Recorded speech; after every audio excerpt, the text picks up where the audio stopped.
Bem-vindos ao Mentalship, o lugar onde a gente transforma grandes ideias em aprendizado prático. Chegamos ao nosso último encontro sobre a pergunta definitiva 2.0 de Fred Reichheld. Nós já exploramos a origem, as regras do NPS, mas hoje o papo é sobre o que realmente importa. Como a gente sai da métrica e cria uma verdadeira cultura que gera crescimento duradouro. Bom, para começar, vamos deixar uma coisa bem clara. O Net Promoter System é muito mais do que um número numa planilha. É, na verdade, uma mudança completa de mentalidade, quase uma nova filosofia de como fazer negócios.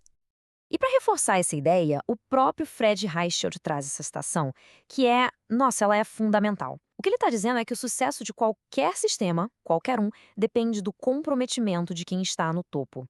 Sem esse exemplo vindo de cima, as melhores estratégias simplesmente não saem do papel.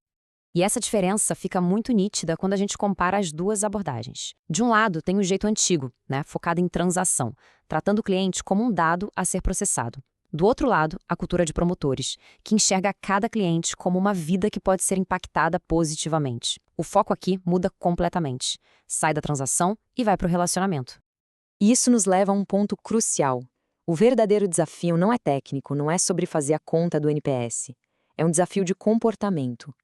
O objetivo é que a mentalidade de promotor faça parte do dia a dia da empresa.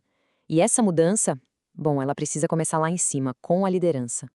Certo, então vamos ver na prática como a liderança pode construir essa cultura. E não é só sobre apoiar a ideia, não. É sobre atuar como verdadeiros guardiões da lealdade, garantindo que o propósito da empresa se veja nas ações do dia a dia. O livro cita exemplos como Apple, Allianz, American Express, empresas que são referência na implementação do NPS. E o que elas têm em comum? Seus líderes se dedicam para que a promessa de enriquecer vidas seja uma realidade na operação, e não só um slogan bonito na parede. Mas como é que esses líderes fazem isso? Primeiro, eles recompensam os comportamentos que geram confiança, não só o bater de uma meta numérica. Segundo, eles transformam erros em oportunidades de aprendizado, em vez de buscar culpados. E talvez o mais importante, eles priorizam pessoas, tanto os clientes quanto os colaboradores. O resultado disso, o Reichheld chama de círculos de reciprocidade. A ideia é simples e poderosa. Uma cultura interna de confiança e respeito acaba se refletindo naturalmente no jeito que os funcionários tratam os clientes. Pensa só, um colaborador que se sente valorizado tem muito mais chance de se esforçar para ajudar um cliente, né? E isso nos leva a outro ponto fundamental. Uma cultura forte não é imposta de cima para baixo, ela é cultivada. Quando o propósito de colocar o cliente em primeiro lugar é genuíno, de verdade, ele atrai e segura pessoas que compartilham desses mesmos valores. É quase magnético. O varejo da Apple é um exemplo clássico disso. Nas lojas, segundo o autor, o NPS não é visto só como uma métrica de gestão, ele faz parte da cultura diária da equipe. E olha só como isso funciona na prática. As equipes das lojas têm total autonomia para resolver problemas dos clientes na hora, sem burocracia, sem precisar pedir bênção para um gerente. O foco é um só: melhorar a experiência. O processo vem depois. E a grande lição aqui, segundo o livro, é que essa autonomia transforma o NPS. Ele deixa de ser um sistema de medição e vira um sistema de confiança. Quando a empresa dá poder aos seus funcionários, ela está dizendo: eu confio em vocês para fazer o que é certo para o cliente. Agora, vamos olhar um pouco para frente. O Reichheld propõe uma evolução do conceito do NPS, algo que vai além do negócio e foca num propósito ainda maior. Essa pergunta aqui, ela desafia a visão mais tradicional de todas. Aquela que diz que o único objetivo de uma empresa é dar lucro. Mas, e se tiver algo mais profundo, mais humano, por trás de tudo? E a proposta do Reichheld é exatamente essa, que a evolução do NPS seja medir o impacto humano. A pergunta não é mais só se um cliente recomendaria a empresa, mas se a vida daquela pessoa foi genuinamente melhorada por causa daquela interação. É outro nível de pensamento. Essa perspectiva muda tudo. As empresas deixam de ser só máquinas de lucro e passam a ser agentes de valor social.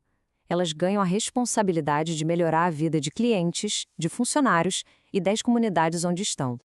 E o mais interessante é que essa abordagem não é só filosófica, não. Ela gera resultados bem concretos. O autor aponta que empresas com NPS alto costumam ter um desempenho financeiro melhor e uma retenção de talentos muito maior.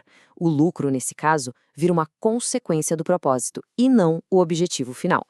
Ao final dessa análise toda, o que fica é a imagem de uma nova era para os negócios.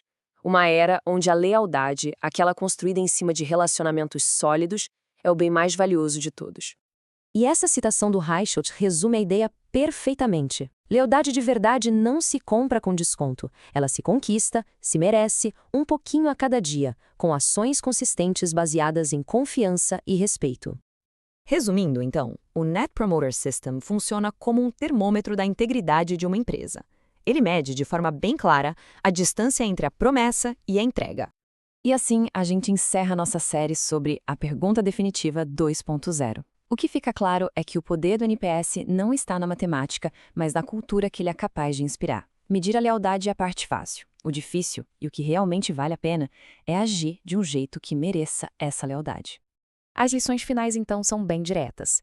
Colocar o cliente no centro de tudo, agir com integridade sempre e usar cada feedback como combustível para evoluir. O crescimento, pode ter certeza, vem como uma consequência natural. Essa foi a nossa série sobre a Pergunta Definitiva 2.0. Para quem quiser se aprofundar, o link para o livro está na descrição. E para a gente fechar, que tal aplicar o conceito aqui mesmo? Fica a pergunta. Numa escala de 0 a 10, o quanto essa análise do Mental Tips seria recomendada a um amigo ou colega? E por quê? Muito obrigado pela companhia e até a próxima!